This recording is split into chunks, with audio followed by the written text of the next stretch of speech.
Public Works and Planning Committee to order. Steve, you want to say something? I will. Let's pray before we start. Lord, we're so thankful for this season that we just enjoyed and the time we had with our family and friends. Father, we're so thankful for the opportunities that we had to serve, and I pray that we took those to try to make our community better. Lord, I pray that you'll be with us tonight as we have our meeting, that we'll have clear minds and we'll focus on this material and make good decisions that honor you in all that we do. We pray this through Jesus' name. Amen. Okay, need to approve minutes. I so move. Second. All in favor? Aye. Okay, building code. Mr. Chairman, Commissioners, Please.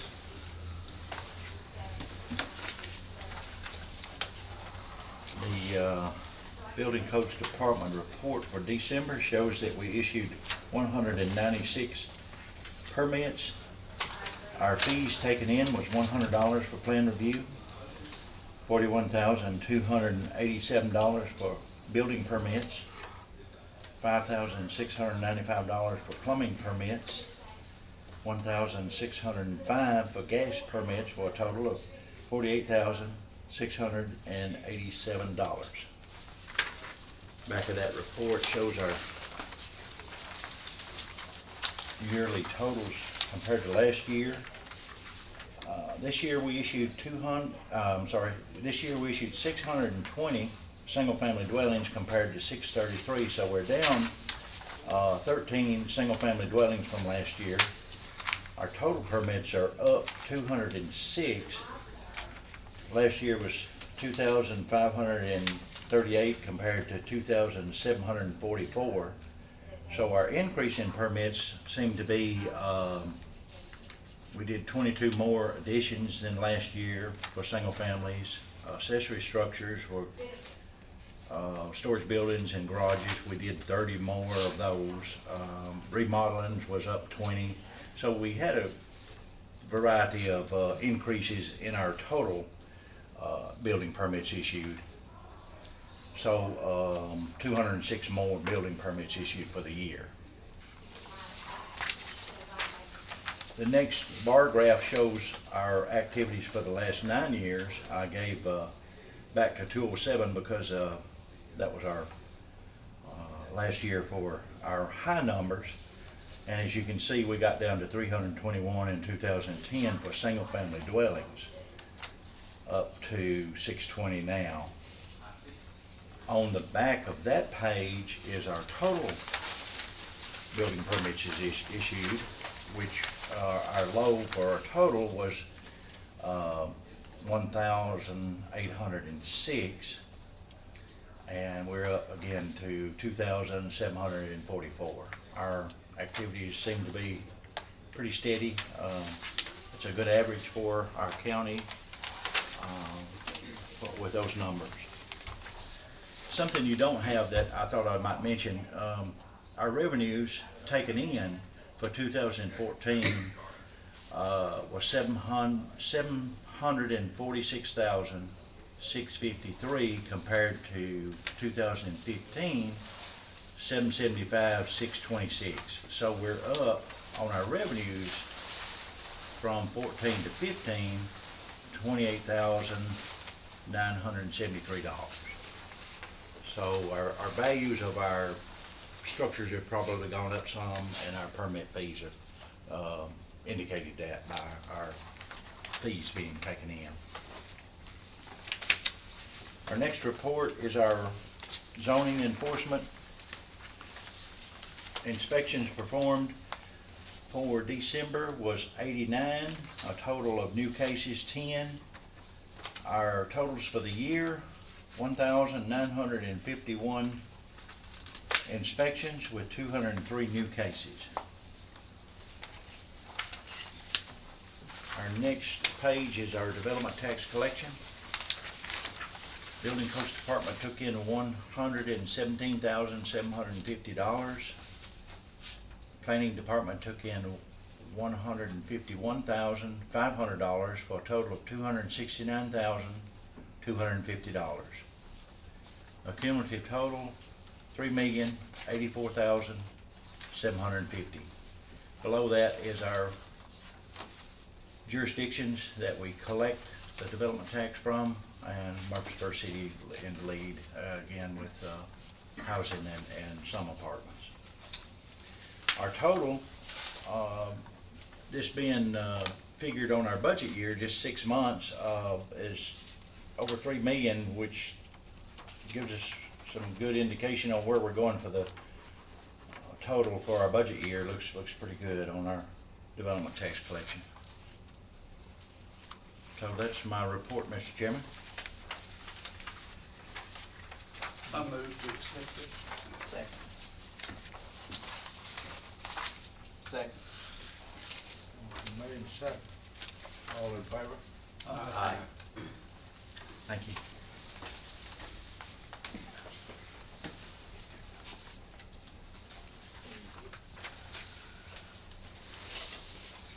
Planning.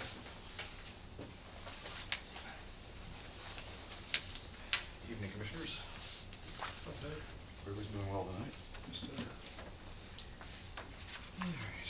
First report is the available lot inventory. You'll have that on your iPads. You'll see that the total available lots for this month, well, December of 2015 is down to 625. It's actually up just a little bit. We did have a new subdivision that was recorded that had more lots than the permits that had been issued in the subdivision, so it went up just a little bit. That's not to be unexpected. I expect to see a little bit more of that as the ensuing months go on. I know our engineering department's been seeing a lot of construction drawings for new subdivisions to get started and everything, and once we see that happen, usually the final plats and the recording of those plats isn't far behind. So again, I would expect to see some fluctuation in that number over the next several months. The subdivision plat not recorded, that really hasn't changed a whole lot. We didn't have any preliminary plans that were submitted in December, at least that went to the Planning Commission. There was one that we had to review, but it wasn't quite ready to make it to the Planning Commission yet. So they're still kind of working on some of the details on that one. So if there's no questions on that, we'll go ahead and move into the rezoning report. We have 3 rezonings coming before the Board of Commissioners next week. The first is something you probably will recognize. It's South Haven Development. This is a piece of property, several properties actually, located along Ocala Road, which is off of Almaville Road in the western part of the county. It was originally approved by the Board of Commissioners at their February 12th meeting this past year, with an amendment to the original approval approved in August of last year. This application that they have before you, they'll be coming next week, isn't changing the subdivision at all. Really what they're asking to do is shift the timing of the road improvements as a result of the traffic study that they had done. Originally, the traffic improvements that they were going to do, basically improvements to the intersection of Almaville Road and the extension of Ocala Road, were going to be done prior to Section 1 being recorded. What they've asked for is the ability to shift that to Section 2. Staff had several discussions with the applicant about that, at least the applicant's representative. We weren't real comfortable with that. Biggest reason being is if Section 1 gets built and then the subdivision just, for whatever reason, dies on the vine, so to speak, then those road improvements that need to be done as a result of that subdivision would have to be, we'd have no leverage to get them done. So what staff recommended was, if the Planning Commission did approve this, would be to approve it subject to them providing a cash surety or a letter of credit, more than likely, for those improvements to be done. So they'd be able to shift them to Section 2, but if something did happen, we would still have the bond for the generic term bond to fall back on. This had quite a bit of discussion at the Planning Commission. The original request was to essentially not to deny the request, to recommend denial of the request outright. That did fail by a vote of 5 to 6. The second motion was to approve, as staff had recommended, requiring the applicant to bond the improvements. That motion was approved by a vote of 4 against. The second request is for a piece of property located along, Gresham Lane. Commissioner Dodd, I think you're pretty familiar with this request. The existing property currently has a single-family home. The applicant would like to rezone the property as a planned development. to construct an off-site storage facility for a proposed Honda dealership that would be constructed within the city limits of Murfreesboro, further up John Rice Boulevard. Their concept plan originally showed showed a 9-acre area, which would include a 5-acre storage area, as well as a metal preparation building. Essentially what they would do at this property, they would prep new cars for sale. There would be no sales actually from the property. It's not a retail site. It's really just an overflow area where the cars are brought. They're prepped to be taken to the lot. Essentially, is what they do. Originally, their application showed a second phase, which would be an additional 5-acre car storage area. Staff had recommended, after looking at their application, that perhaps they might want to just look at doing phase 1 right now, and if phase 2, if this is approved and they develop a good track record, then at some point they could come back and do an amendment for phase 2, which is actually what they ended up doing on that. We also wanted to see some more buffering on the south side of the property, which they have increased from what they were showing originally. The Planning Commission did hear a number of comments from the residents in the area. Their concerns included increased traffic on Gresham Lane, the appropriateness for the zoning of the area, the amount of screening, and property values of the surrounding area. Some of the planning commissioners did have concerns with the use, thinking maybe it's not the most appropriate use, but there was also some planning commissioners that expressed if it were annexed into the city, the uses that could be allowed at that point could be more dense than what were being proposed. After discussion, the planning commission did recommend approval of the request, with the added condition that delivery vehicles would not be allowed between the hours of 10 p.m. and 7 a.m. And that vote, not unanimous, but it was 7-4 and 4 against. Does anybody have any questions? This is kind of an unusual application. We don't see these commercial PUDs very often. Does anybody have any questions on that? Okay. Then I'll move on to the one other thing. Some of the traffic improvement issues that were discussed. Gresham Lane, the right-of-way of Gresham Lane, as well as the intersection of John R. Rice and Gresham, are actually within the city limits of Murfreesboro. The applicant did meet with the city of Murfreesboro what traffic improvements would be required, and we've sent a copy of what we received to the city, and it was consistent with what they had discussed. They indicated to us, so just so y'all be aware. Do you know where, can you confirm for me where sewer is? There's manhole. Is there one on the Agri Park I believe that, property? yeah, their sewer is actually over on the Agri Park. Now, there was some discussion about, could they extend the sewer to that? Of course, if they were to extend sewer, they would have to ask for annexation at that point into the city of Murfreesboro. But yes, the maps I saw did show sewer over here. The last request we have is another plan development. This was actually the month for plan developments. We had 3 that we reviewed. This is for a new residential subdivision along Almaville Road, right at the intersection of Rocky Fork and Almaville Road. The applicant's proposing a single-family subdivision with 130 lots, utilizing a step system. Lot sizes would be a minimum of 11,000 square feet, which typically for planned developments we see lots smaller than that. There's not really a minimum per se, but most of the ones we see are smaller than that. Homes would be a minimum of 2,000 square feet, have at least 2 bedrooms, will be constructed with brick masonry products on all elevations, with the exception of dormers, soffits, and those type of things. Development also includes an amenity package.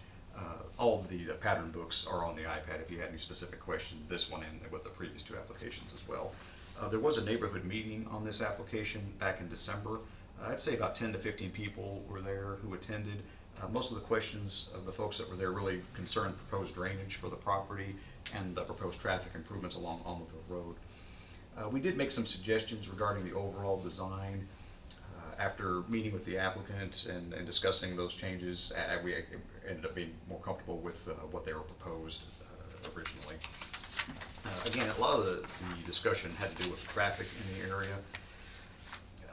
The application is proposing 2 separate entrances, one at the intersection of Rocky Fork Almaville Road and then another one a little further, I guess that'd be to the north.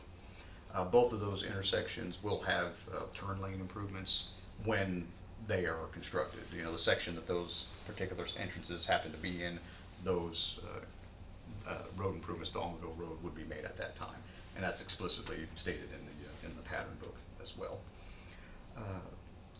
After the discussion at the Planning Commission, ultimately they did recommend approval of this by a unanimous vote. This was of the 3, this was the only one that they had a unanimous vote for. Again, there were some folks that did speak at the public hearing, again, primarily about the traffic and the drainage.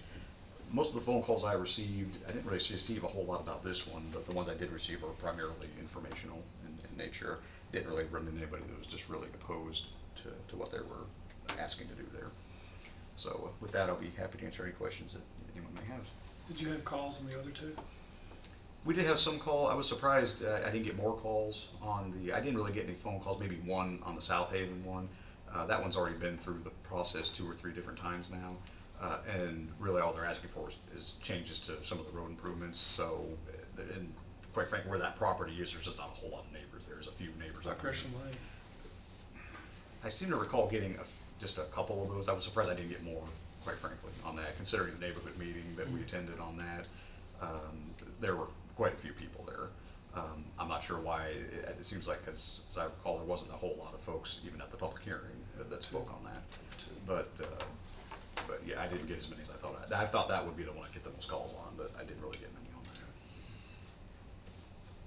The one that's in Mr. Dodd's district, is it gonna take up the whole 21 acres for commercial? Well, the whole property would be zone plan development, but the pattern book that they're showing, they're only showing the development of the first 5 to 10 acres or so. If they wanted to make any changes to that, they'd have to come back through. I think it's about 5, again, not having the pattern book right in front of me. But the whole property would be zoned that, but the pattern book would only allow them to do what they said they're going to do at this point. If they wanted to make changes going further back, they would have to come back through with amendments to the plan development at that point. Did you encourage them to go PUD? Yes. You did, okay. I mean, the conversation we had with the applicant prior to them applying was, if it were going to be approved at all, that was probably the only way it would be approved, is with that type of zoning. But, obviously no guarantee with that either, but that was the only way I could ever see that moving forward.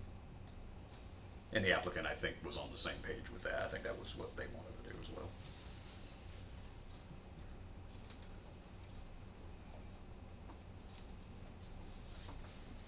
You got any more questions? I move to approve the report as presented. Second. Yes, sir. Made and seconded. All in favor? Aye. Thank you for this. Thank you, gentlemen. Thank you. Appreciate it. Thank you. Solid waste. Landfill. How are y'all? Hey, good, man. You're limping again, man. You're Oh, good. yeah. We decided it's hip, so we're gonna replace them, but it's about 3 months off, Just done that. Start out with a landfill report. Landfill has been extremely busy. Of course, we've got contractors out there pushing our waste, and most days, the month of December, they're having to push with 2 dozers and some days 3. Of course, it's a little shorter month because of all the holidays, and we do close the landfill on all the holidays. So it's been rather busy. The trash is picking up out there, but it's still going well. We've still got some stuff that we've got to get some things worked on and some other things finished, but everything's still going pretty smooth. Trash is picking up at the county landfill, not what you carry to Middle Point. That's picking up too.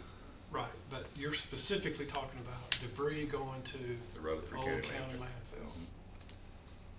Where's it's still mainly construction debris? Yes, we take Oh. construction and demolition. We don't take any garbage. Okay, and that's picking up. Mhm. So, and usually this time of year is when construction is really slow, so it's kind of surprising it's still that busy. But it's a lot of small stuff. We don't get the big boys anyway. The Waste Managements and the BFIs and those big companies, they don't come Where to does us. York and Advantage go? Just some dumpsters I've seen around town. To They us, come to y'all? most of them come to us. So we're staying busy out there. And then, of course, this is kind of our busy time at the convenience center, understandably. And I ran some numbers. Didn't go back and check last year's numbers, but for calendar year 2015, we hauled 11,485 roll-off hauls out of the convenience centers, collected all of them. That's recycle and trash. And our busy months are a little bit surprising. April and May both were over 1,000 loads a month. July and August, over 1,000, and December, over 1,000. And the rest of the months were around 900, except for February was, you remember last February was when we had a lot of snow and stuff, so 631 hauls for the month of February last year. But those loads are picking up. Population increase is part of it. Recycle is gained quite a bit. And this month was the first month we've had every position filled. We've always ran with at least 1 or 2 positions unfilled, and this is the first month we've had them all filled. And we needed them all. But we've got 12 drivers now. 2 of them normally run front loader drivers and 10 run roll off. So, but we stay pretty busy doing that. Any questions? What are the hours of operations of the convenience centers? We call them recycle centers now, but Thank you for reminding me. the old recycle or convenience center locations are closed on Mondays and Thursdays. They're open Tuesday, Wednesday, and Friday from 9:30 until 5, and Saturday and Sunday from 7:30 until 3. Our Haley Road operation, which is recycle only, electronics and then other recycled commodities, is closed on Friday and Sunday. It's open Tuesday through Thursday plus Saturday from 7:30 until 4. And the Rutherford County landfill is open Monday through Friday from 7 to 2:45. Basically, we close at 3, but you have to be out by 3, so we don't take any loads after 2:45 7:30 to, 9:30 to 5, during the week. kind of during the week. Mhm. And So 7:30 to working 3 on folks- the week. It's a struggle for people who work, If you work to a late, degree. it can be. and then Saturday and Sunday, 7:30 until 3. pretty all day, but, Mhm. okay. It's actually, if you add up all those hours, it's 37 hours a week. Or 37 and a half. But our employees get paid for 8. And what happens there is, one, they don't get a duty-free lunch. And then the other 30 minutes also is for them to clean up and pick up and have it looking better. Most of them come in early and do that, or they can stay late and do that. But most time they do it before they open, because if they do it at closing time, then people are honking the horn, hey, you're here, let me in. But the center attendant, the employees actually get paid for an 8-hour day. Can they use the recycle bins on Sunday? Yes, sir. Even the scrap metal container. The bulk items is for trash containers, so scrap metal is recycled, so they can still recycle scrap metal, refrigerators, things like that on Sundays. When we first started that, the loads dropped off by 30%, which was really a shocking number. But all those that said they couldn't come any other day but Sunday have found Tuesday. So Tuesday is now our busiest day. And this past Tuesday, we hauled 70 loads on Tuesday. We'll start on a Monday. Used to, before we stopped taking the open top stuff on Sundays, we'd start on Monday morning with anywhere from 125 to 170 loads on the ground. Now we'll start somewhere between 85 and 110. Just depending on how busy the weekend has been. And then, of course, on Monday, the centers are closed, so we run normally 5 roll-off trucks on Monday, and their goal is to get the centers ready to open.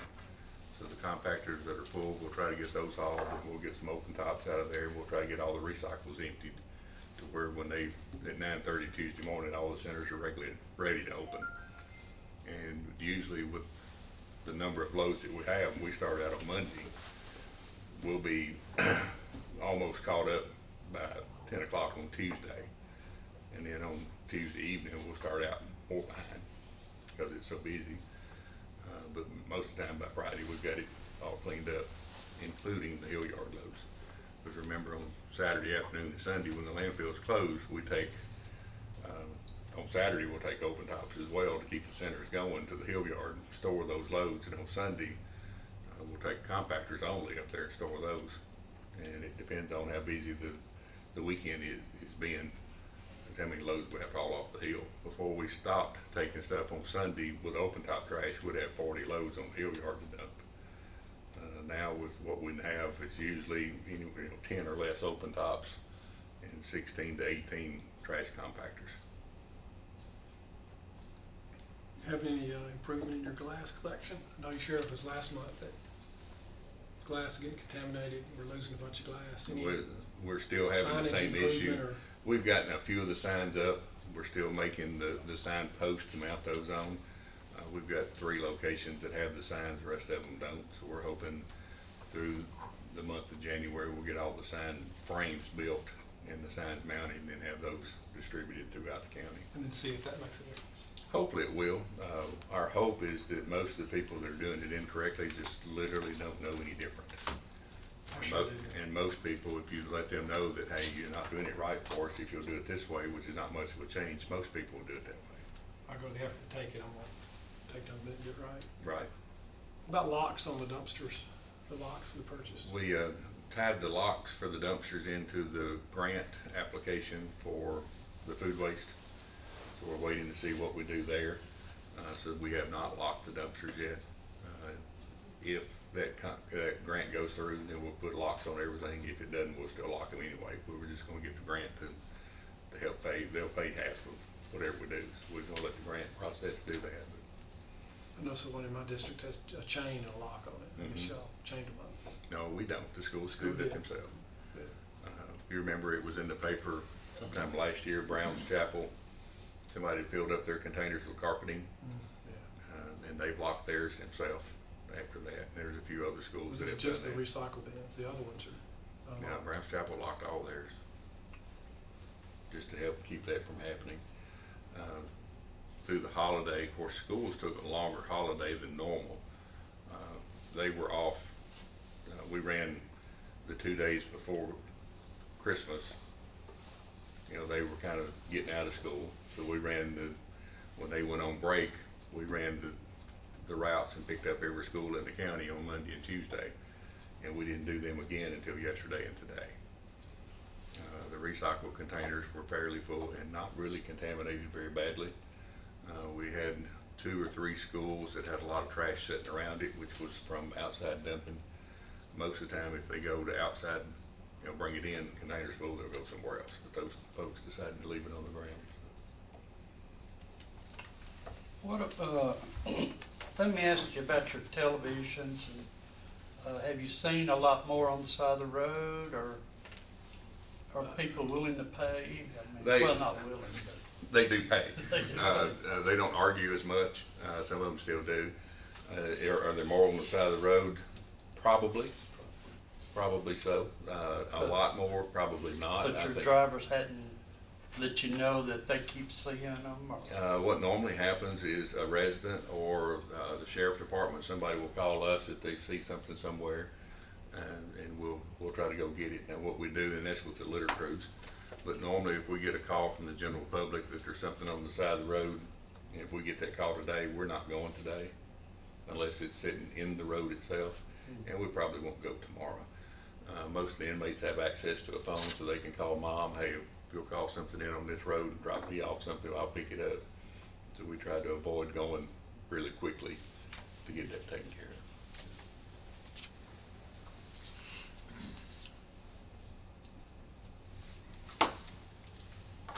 Any other questions?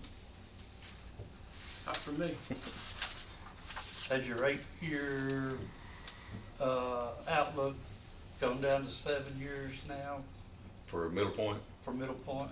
yes, it's at 7 at best, probably. Okay. That's not an official number, that's just kind of a guess, looking at what they have coming in. We're gonna be pushed for time. So how is that process? I mean, I know it was the holidays, but we're on a tight budget or tight timeline. Has you made any efforts going forward, or?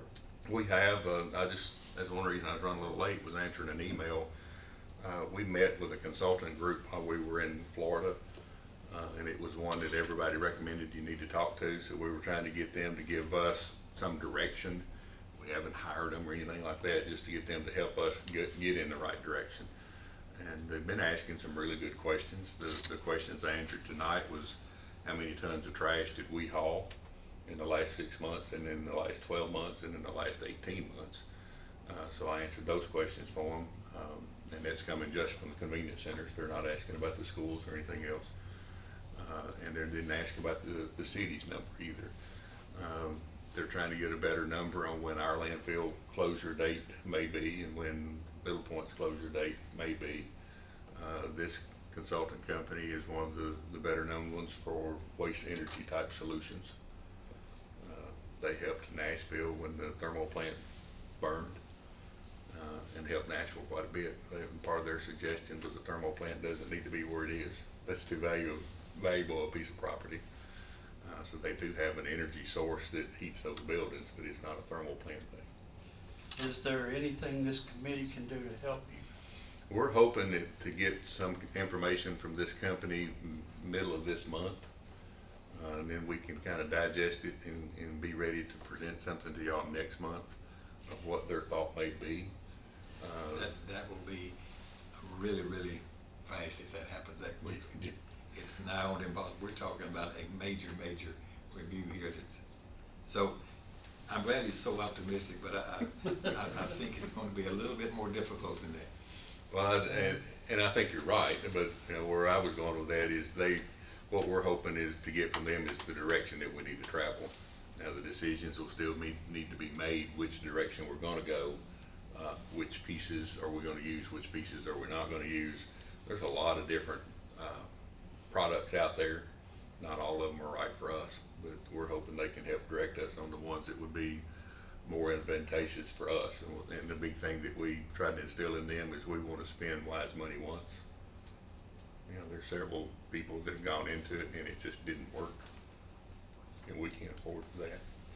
We're talking mega millions of dollars here, so this is going to take much professional help and much review and evaluation on our part.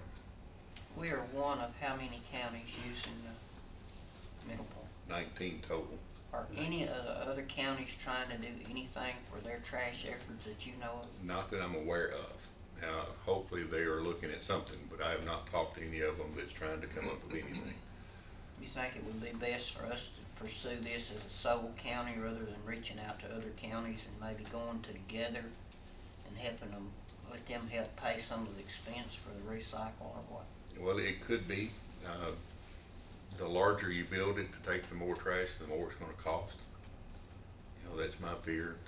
If we tried to build a facility that would take the place of Middle Point, that's taking in roughly 3,000 tons a day, you're looking at, if you do the same thing that they did in Orlando or Palm Beach County, they built a 3,000 ton a day facility with $700 million. I don't think we can afford that. I think one of our options need to be looked at really strongly as a public-private partnership. The advantages to that is you've got somebody in there that's looking at a profitable thing to do. You know, so they'll try to make the right decisions there as far as the economic side of it. It should be a company that's got experience in this where we don't have that experience. And then there's going to be some private money in there instead of the taxpayer dollars. It'll be taxpayer dollars in there with it too, I'm sure, but it won't be as many. The downside to that is you don't have full control of it. You know, so there's a lot of give and take on what we want to try to do and how we want to try to pull it off. And that's a lot of answers that's going to take, like the mayor says, a long time to go through and to determine which ones may be the best. All of this is changing every day, the technology, et cetera. If we have a definite plan in place a year from now, I will be surprised. My biggest fear is for us to search through and find the perfect technology for us. And we head down that road, and by the time we get it built up and running, it's obsolete. That's my fear. Very possible. In today's world, yeah, that is a big fear there. Well, thanks for answering all that for me. You're welcome. Thanks for bringing it back up too. We can't let that sit Right. any month, so thank you for Anybody, and like I at say, least keeping it a priority. if there's anything we can do, if there's anything we need to read to stay ahead, you know, instead of you coming to us at the last minute and say, here's what you need to read. Right. I mean, let us know. I mean, My opinion, and some others' opinion as well, our first step would be to get a consultant on board to help direct us into what we need to do. And then possibly the next step is, if we're gonna do a waste authority, then what is that gonna be and how is it gonna work? And then the waste authority would be the group that would actually make the decisions, I think, on what's the best place for us, and if we're gonna do partnerships, who we're gonna do them with. They call them P3s, which is public-private partnerships. You know, it's the city and a county together, or other cities and other counties together, and then you're P4, public-public, private partnerships. And I think the partnerships is probably gonna be one of the better ways for us to go. okay, just let us know. Okay. Did get some good news. Commissioner Pierce, you like good news? Went to a class today on the state of Tennessee through TDEC. We have to do an APR, which is Annual Progress Report, and they're changing a lot. So they had a class on how to deal with all the new changes and things like that, and get the report in by the end of March. And afterwards, the lady that was kind of heading that up came to me and asked me, she said, "Can I talk to you?" I said, "Sure." And she also called in the solid waste director for Williamson County. We're one of an 11 county group that gets a recycle rebate every year. And currently, I don't remember the number right, it's either $200,000 or $300,000 that's divided between 11 counties based on population. What we received last year was $8,000. So they're going to change that to where the top 5 population counties would be eligible for that, which would take Williamson County out of it. That's the reason they want to talk to her. But we would be 5 counties sharing in $500,000 based on population. So our $8,000 is going to go up quite a bit for next year. That's a matching grant. So when we do our budget, we'll have this money in the line item for that. So we'll have to increase that line item to be able to make that match. My first thought was we'll get $100,000, but population won't make that work.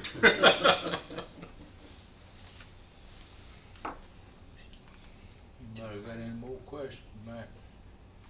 I move that we approve the report as presented. Second. All in favor? Aye. Thank you, gentlemen. Thank you. I'll wait, Bob. No, Got boy. any? Okay. I'll let you go before me. Mr. Chance. Anybody else got any other business? No, I'll move with Jennifer. I noticed you didn't offer this time.